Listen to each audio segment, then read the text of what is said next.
आजकल तो आईआईटीएन बाबा फेमस हो रखा है, और आईआईटीएन बाबा के फेमस होने से खासकर जो एक मीडिया है, खास मीडिया आप जानते हो, उसको बहुत मिर्ची लगी है। क्योंकि वो मिर्ची, वो खासकर ऐसे जो बाबा है, तेरी शादी हुई है, बोली हाँ गुरुजी, तेरा पति है, क्योंकि उनको पता है कि तुम्हारी दुकानदारी बंद कर देगा अगर ये चढ़ गया तो।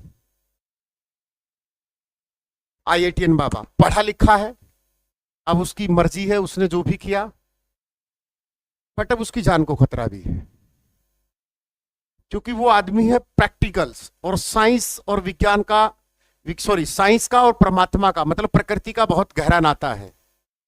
हर चीज साइंस की, जितनी भी धार्मिक चीज है, आप एक भी बोल दो, हर एक चीज की साइंस है। हम पीपल को पूछते हैं, साइंस है, क्योंकि सबसे ज्यादा ऑक्सीजन पीपल देता है। हम गंगा को मां का दर्जा इसलिए देते हैं, भारत की सबसे लंबी नदी है, भारत में सबसे लंबा सिंचित क्षेत्र करती है, अन्न पैदा करती है, तो इसलिए हम गंगा को गंगा मैया बोलते हैं।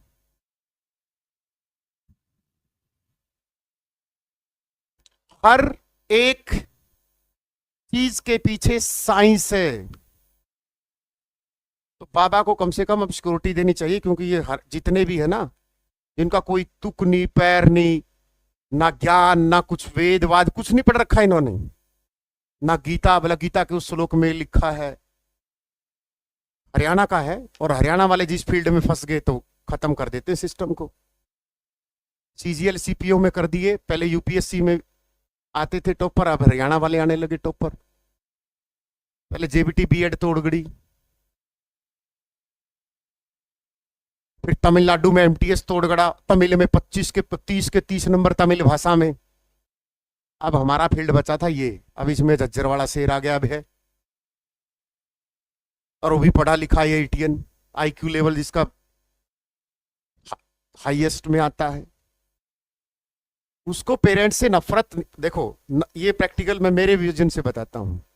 जिसके पिताजी दारू पीते हैं, दारू पी के शाम को आके उत्पात मचाते हैं, मैं 90% कह सकता हूं, 10% की गारंटी नहीं। जो बच्चा इस हरकत को देखता है, उसको जिंदगी में दारू से नफरत हो जाती है। 10% तो मिलेंगे, बाप पीता है, बेटा भी पीता, वो मिलेगा, लेकिन वो बचपन से उसके मन में गहरी छाप छोड़ दी जाती है कि यार दारू बहुत गलत चीज है, मेरी माँ के साथ क्या हो रहा है, माँ के आंसू देखता है वो, तो शायद उसने कुछ ऐसी चीजें ऑब्जर्व की होंगी। बट जिस संदर्भ में मीडिया बताने की कोशिश कर रही है, भय को बदनाम करने की कोशिश कर रही है, उसने प्रैक्टिकल बातें बताई हैं, किसी और उस वे में नहीं बताई, क्योंकि मैंने खुद ऑब्जर्व की है ये चीजें। 2006 2025 बाहर रह रहा हूं, रूम लेके पढ़ाई की है, मैंने बियर को भी हाथ नहीं लगाया, क्योंकि मैंने ये चीजें ऑब्जर्व की हैं जीवन में, ठीक है ना। तो आदमी वो चीजें गहरी छाप छोड़ जाती दिमाग पर कि नहीं यार, ये मैं ये गलत काम नहीं करूंगा, कि मैंने ये देखी है दलदल।